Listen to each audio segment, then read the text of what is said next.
Bienvenue à tous à votre rendez-vous emploi et carrière. C'est sur Business 24 Africa pour ce énième numéro. Je suis toujours en compagnie de M. Kuyo André qui va vous entretenir tout au long de cette émission. Ne quittez pas, on revient après le jingle.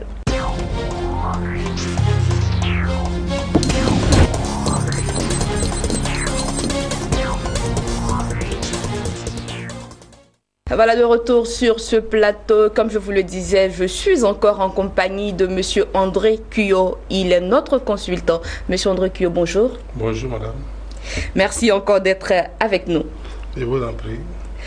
Alors, nous démarrons tout de suite avec notre première rubrique. Il s'agit de « Je veux un job ».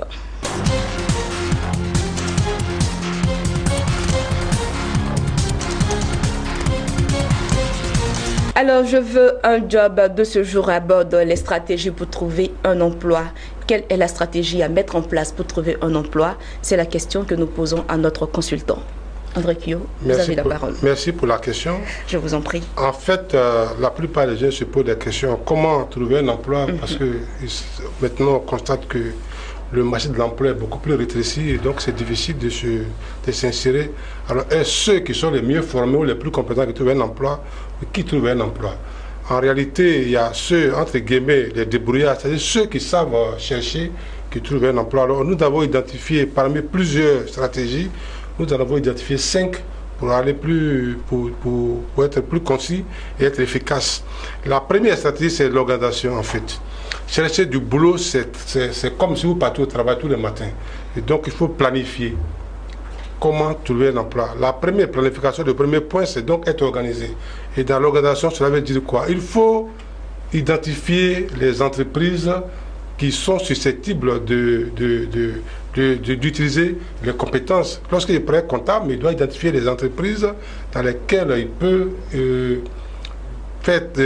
utiliser pour travailler.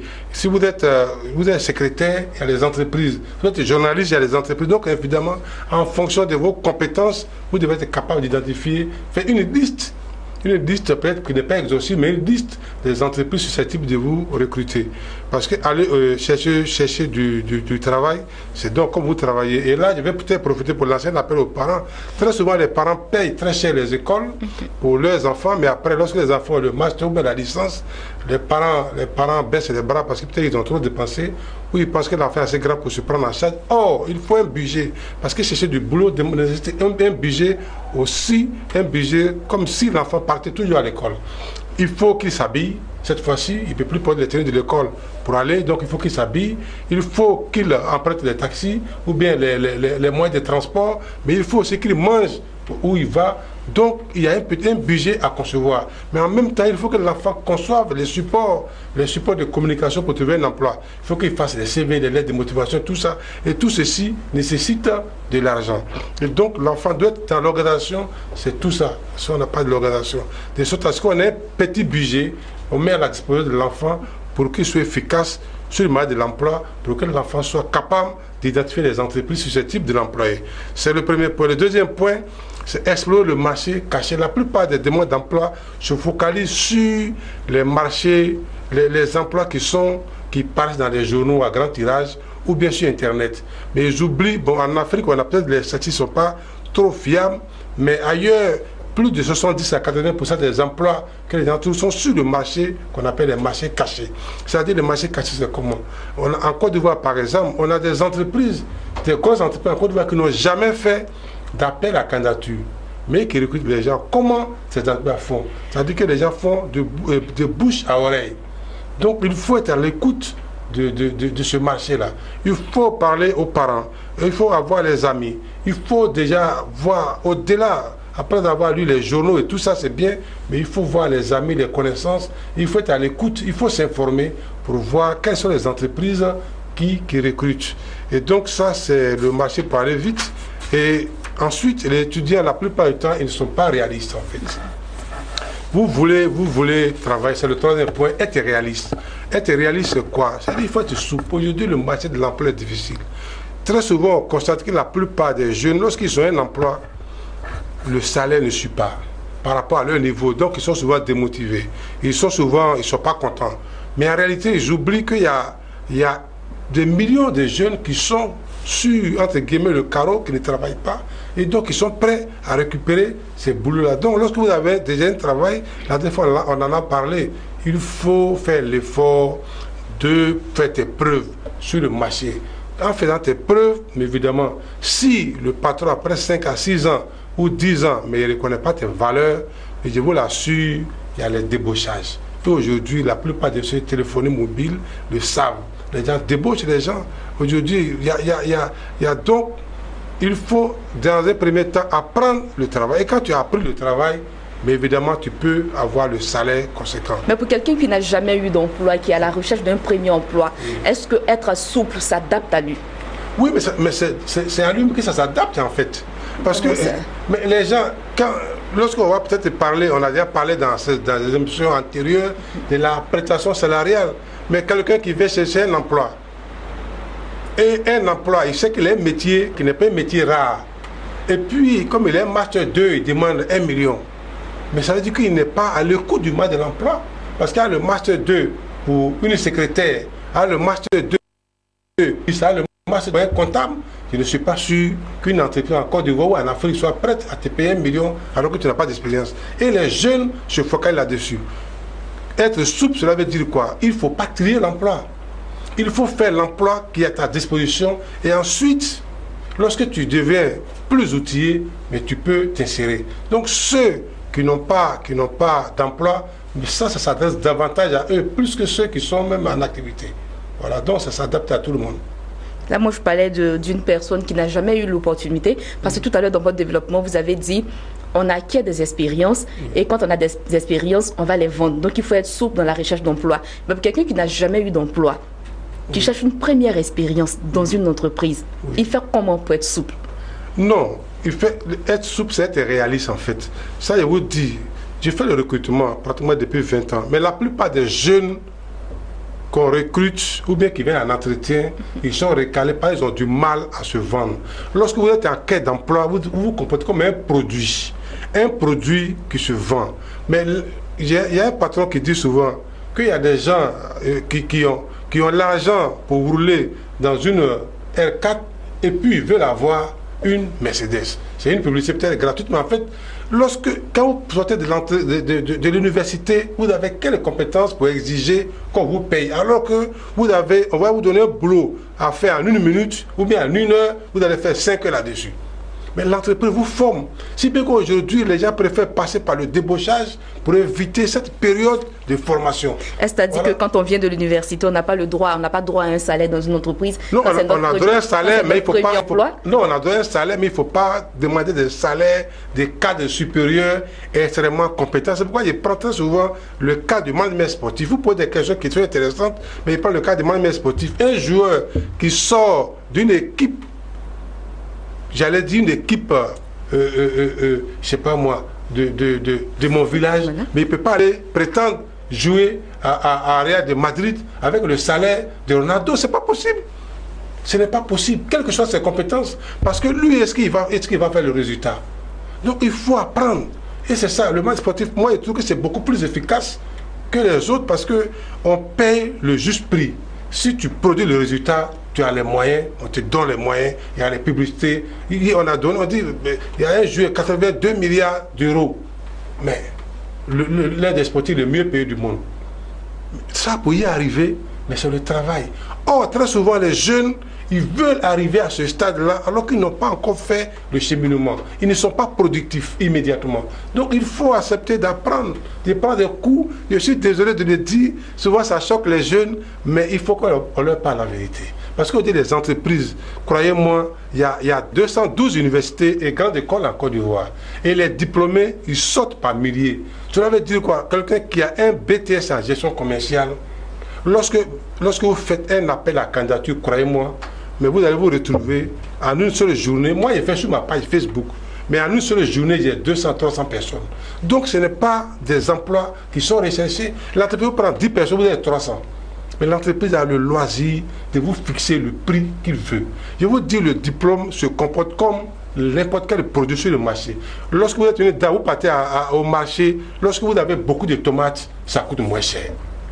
Lorsqu'il n'y a pas de tomates, on peut vous vendre 2 tomates à 500 ou à 1000 francs. C'est à prendre ou à laisser. C'est comme ça les diplômes se comportent. Donc si vous êtes dans un secteur d'activité où le diplôme n'est pas un diplôme recherché, mais soyez souple pour vous insérer. Et lorsque vous allez vendre, lorsque vous allez vous vendre, lorsque vous allez faire preuve, mais évidemment le salaire va suivre parce que le chef d'entreprise sait que si il ne vous valorise pas, mais il va vous former et puis quelqu'un d'autre qui n'a pas fait la formation va vous débaucher. Et c'est une perte pour les entreprises le savent.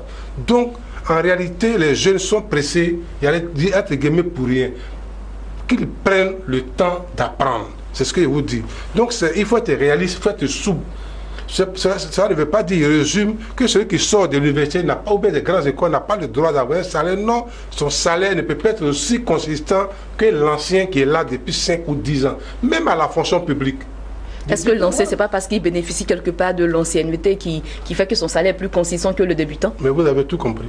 Mais c'est ça, justement. Parce qu'il est ancien, parce qu'il est productif, mais parce qu'il est plus utile. Être ancien, je pense que être ancien aussi ne veut pas dire qu'on est plus fourni que l'autre, on a plus d'expérience, enfin, on est plus productif que l'autre. Voilà, je peux être novice, je peux être nouveau dans l'entreprise, mais j'apporte plus d'expérience, enfin plus de connaissances que l'ancien qui est là. Oui, non. La fois on a déjà parlé de cela dans la précédente émission, en fait. L'ancien, s'il ne fait aucun effort, mais ce n'est pas parce qu'il a fait 20 ans dans l'entreprise qu'il est compétent. Tout à fait. Il faut un ancien. Quand il dit un ancien, non, ce n'est pas d'un ancien, c'est quelqu'un qui a compris ses faiblesses et qui se donne les moyens de les combler. Aujourd'hui, il y a le fonds de développement de la formation professionnelle, il y a les réunions d'entreprise, il y a les séminaires, il y a la pratique. Mais celui qui a ces pratiques-là, il est différent de celui qui sort de l'école, même s'il a une mention honorable. C'est ça. Mais il faut que la personne accepte de se former. Lorsqu'il est assis, elle est assise là, parce que je suis ancien, mais c'est pas... Dans les entreprises privées, moi, j'ai fonctionné dans les PME pendant longtemps, mais les entreprises, les PME, ce n'est pas l'ancienneté forcément, mais un ancien productif. Voilà. Il ne peut pas avoir le même salaire qu'un nouveau qui arrive, même avec son bac plus 10, si vous voulez. Tout à fait. Moi, je n'ai pas encore vu ça.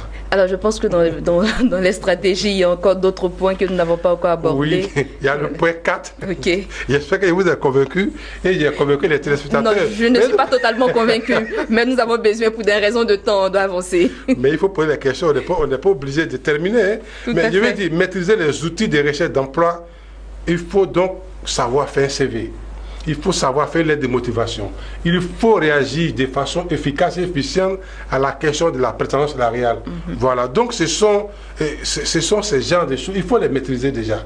Donc, le point 4, déjà, il faut savoir maîtriser les outils de recherche d'emploi. Ce n'est pas parce que tu as un bon niveau. Moi, je dis déjà que le niveau, quand ils font une lettre de motivation, mais en réalité, c'est beaucoup plus une lettre de démotivation qu'une lettre de motivation parce qu'on ne va pas l'appeler. Si une lettre, il ne se va pas bien, il ne se connaît pas, il prend ça sur le net et il fait du copier-coller. Il dit, moi, je suis rigoureux. On dit, qu'est-ce que la rigueur? Dans quel domaine tu utilises la rigueur? Il dit, moi, je suis discipliné. Et puis, il arrive en retard à l'entreprise. Je suis organisé. On lui pose des questions. Tout est ton sac. Il fouille le sac, tout tombe. Mais en quoi il est organisé? Quand tu es organisé, on doit le savoir dans ton habillement, on doit le savoir dans ta démarche.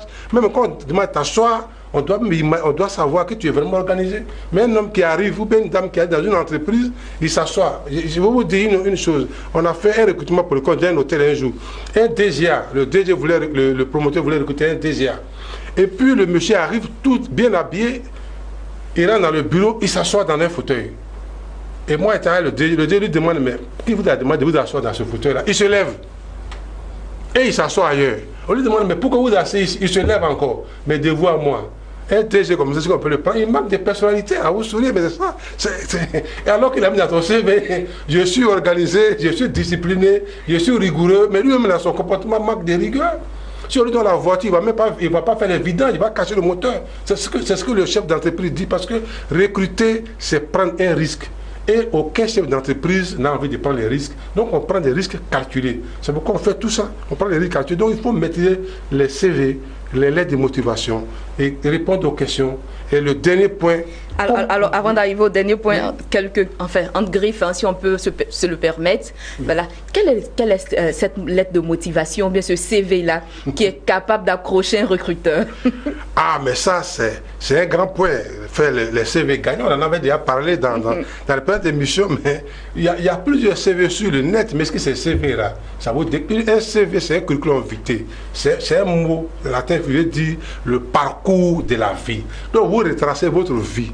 Si vous avez 25 ans, mais depuis votre naissance jusqu'à 25 ans, c'est un livre. Mais il faut pourtant retracer ce livre-là sur une seule page. Donc, quelles sont les idées qui vous vendent, que vous allez mettre sur le CV? Ce n'est pas... Il y a d'autres qui ont fait plusieurs niveaux de formation. Ils ont fait la communication, ils ont fait le droit, ils ont fait... Alors, lorsque vous venez travailler dans une entreprise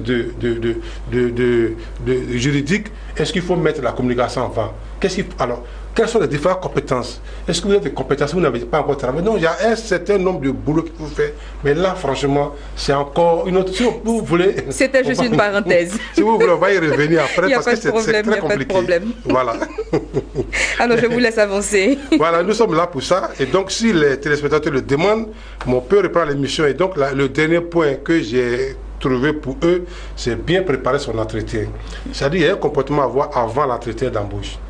Pendant l'entretien, il y a un comportement à avoir, et après l'entretien, il y a un comportement à avoir. Très souvent, les gens viennent, quand on ne les appelle pas, ils ne font plus la suite. Donc, il y a un comportement à avoir, et tout ceci qui vous rend très efficace sur le marché de l'emploi.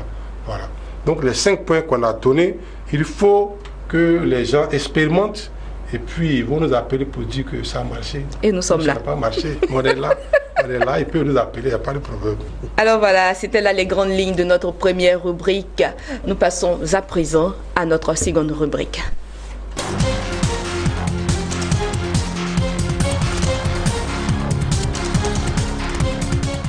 Voilà, pour ceux qui nous prennent en marche, sachez que vous suivez Emploi et Carrière. Et dans Emploi et Carrière, la seconde rubrique est réservée à un jeu concours. Et je laisse la place à notre consultant pour vous le présenter. André Kyo. Oui, merci. On avait déjà lancé le jeu concours depuis la semaine dernière. Nous insistons là-dessus et les spots vont passer. Donc, nous demandons à tous ceux qui nous ont déjà envoyé des messages par mail ou par SMS de regarder Binel 24, bien sûr, et de suivre et de répondre aux questions. Et donc, nous rappelons que nous avons des bouts d'études. Ça, c'est le premier lot. Le deuxième lot, c'est des stages. Le troisième lot, c'est des tablettes dernière génération, en tout cas. Et puis, il y a des lots intermédiaires, des lots de consolation, comme des bons d'achat. Voilà. Et donc, tout le monde, il rappelle que tout le monde peut jouer. Les parents peuvent jouer pour donner les bourses à leurs enfants ou les stages à leurs enfants. Mais les jeunes aussi qui sont en terminale peuvent jouer pour voir pour avoir peut-être, j'allais dire, des bouts d'études pour rentrer dans des grandes écoles sérieuses. Et nous allons donc profiter pour remercier ceux qui nous ont donné ces bourses-là. Il y a le groupe EDEC, Abidjan, Daloa, San Pedro, Yamoussoukro, qui nous a donné des bourses d'études. Il y a une entreprise Smart Boutique qui nous donne les tablettes Ferromobile, qui sont des tablettes de dernière génération, qui est offerte, des tablettes donc, qui sont offertes par une jeune entreprise, une start-up ivoirienne, donc une jeune entreprise, mais qui représente une grosse marque, et donc qui nous donne. Et puis il y a d'autres sociétés comme CDC qui nous donnent les prix, les bouts d'études et les bons d'achat. Bref, donc on a beaucoup de prix pour certaines écoles que nous n'avons pas annoncé, mais il y a beaucoup de prix.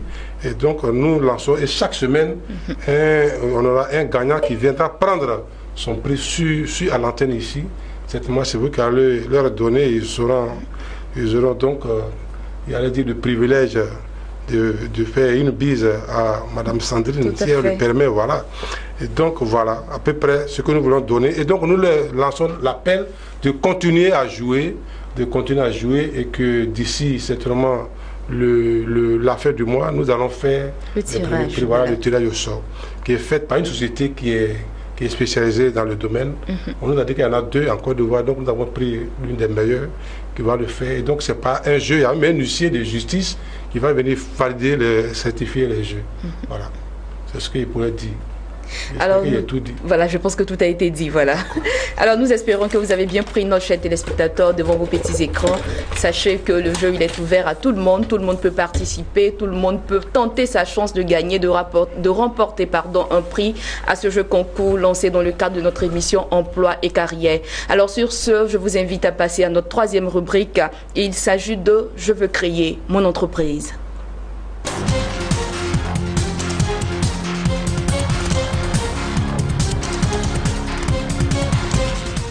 Alors, je veux créer mon entreprise. Pour ce jour, aborde le terme « Le business plan est-il une garantie de réussite ?» André Cuyo, nous nous tournons vers vous. Merci. J'ai eu envie de dire oui et non en même temps. Ok, donc on vous écoute alors. Non, mais parce qu'un bon plan d'affaires, en principe, ça devrait garantir le succès. Tout à fait. Mais un plan d'affaires, c'est une boussole. Tout à l'heure, il y a eu... C'est une boussole. Et donc, qui dirige la boussole et comment il gère la boussole? Ce n'est un bon plan d'affaires, en principe, ça doit mener au succès. Mais un plan d'affaires, c'est comme une boussole. Donc, si je vais peut-être prendre l'exemple, avec votre permission, de deux chauffeurs qui viennent d'un voyage nocturne. Et le premier a un véhicule qui n'a pas de phare et le deuxième a une voiture qui a des phares. Le premier qui n'a pas de phare, mais il va rouler, mais il est certainement concentré qu'il va rouler doucement parce qu'il est capable, il est susceptible de faire à tout moment des sorties de route. Voilà, donc il serait imprudent de filer, donc il va rouler tout doucement. Il peut arriver à destination, mais avec beaucoup de difficultés, mais aussi il a beaucoup plus de chances que celui qui a les phares de faire une sortie de route, de faire une accident sur la route. Donc celui qui n'a pas un plan d'affaires, il est un peu comme celui-là qui conduit une voiture sans phare. Il peut arriver, mais avec beaucoup de difficultés, et peut-être que son arrivée, ça va être vraiment le fruit du hasard. Peut-être qu'il a beaucoup prié, c'est Dieu là, son Dieu l'a aidé. Mais celui qui a le plan d'affaires, qui a une voiture, c'est comme une voiture avec des phares. Donc il voit, il a la visibilité, il voit où il va. Donc en réalité, il peut rouler plus vite. Et il peut rouler plus vite parce qu'il est en sécurité. Et donc, il peut arriver plus vite à destination. Cela veut dire quoi? Celui qui crée une entreprise avec un plan d'affaires a beaucoup plus de chances de réussite que celui qui crée une entreprise sans plan d'affaires. Je ne veux pas dire que celui qui n'a pas de plan d'affaires ne réussit pas. Il réussit, mais sa réussite est beaucoup plus difficile que celui qui a un plan d'affaires. Mais je ne dis pas non plus, et c'est là qu'il y a la problématique, la question est posée. Je ne dis pas non plus que celui qui a un plan d'affaires, il réussit à tous les prix. Parce qu'on peut vous donner un plan d'affaires qui a été fait par les meilleurs cabinets. Mais qui conduit le plan d'affaires? Qui pilote? S'il ne respecte pas le recrutement, il recrute les gens, non pas parce qu'ils sont compétents, mais les gens parce qu'ils disent qu'il a une belle cravate, ou bien le plus beau. Donc il prend les gens sur les émotions, pas des critères objectifs, mais il a des fortes chances aussi, malgré son bon plan d'affaires, de faire une sortie de route. Mais il peut, on dit, un événement imprévu arrive à tous. Donc il peut avoir un plan, et puis il peut avoir un chamboulement.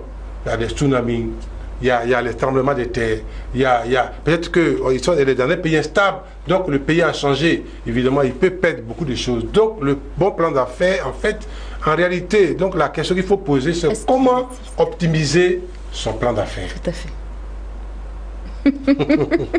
C'est tout à fait, c'est la question que vous voulez poser. Moi. Bien sûr, bon, j'allais y arriver, mais bon. Je suis un enseignant, vous êtes devancé.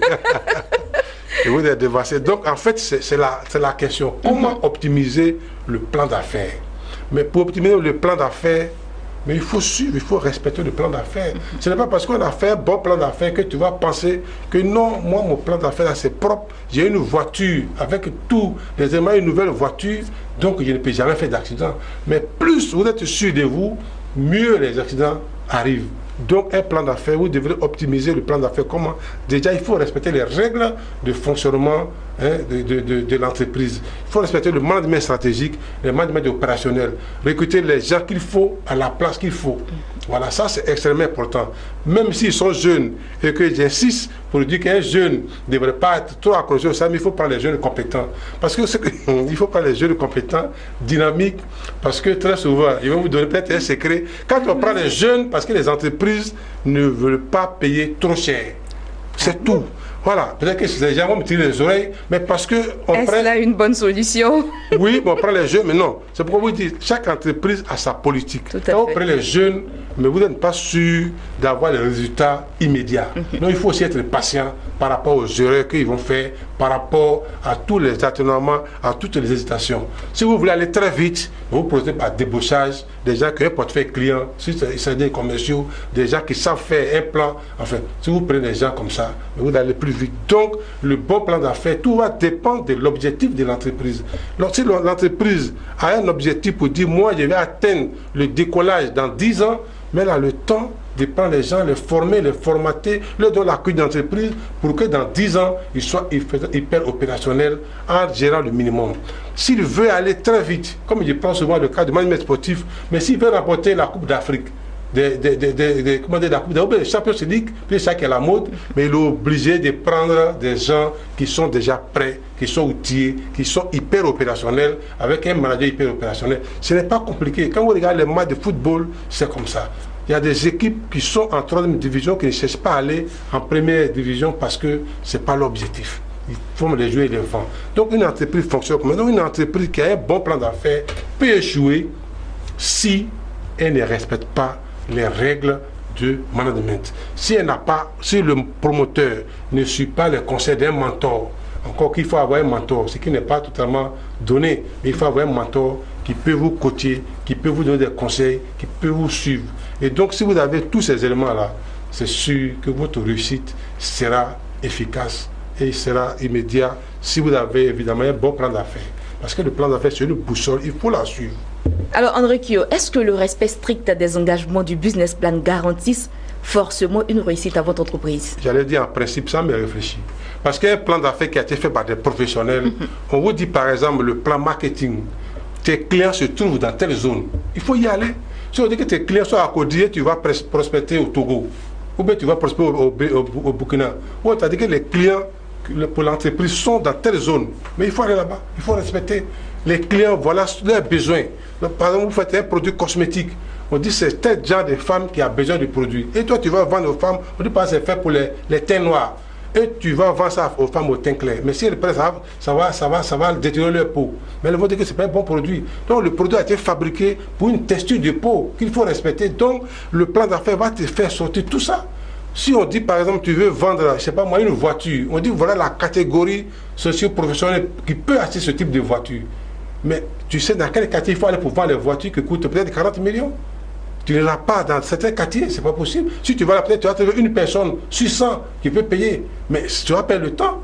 Mais si tu vas à la 7e tranche par exemple, mais à toutes les portes, tu vas te rendre compte que ces gens de personnes peuvent payer. Donc c'est à toi de te donner les moyens pour aller dans les quartiers, dans les zones où ça se trouve. Donc en respectant le plan d'affaires, et le plan d'affaires aussi, il y a un volet financier.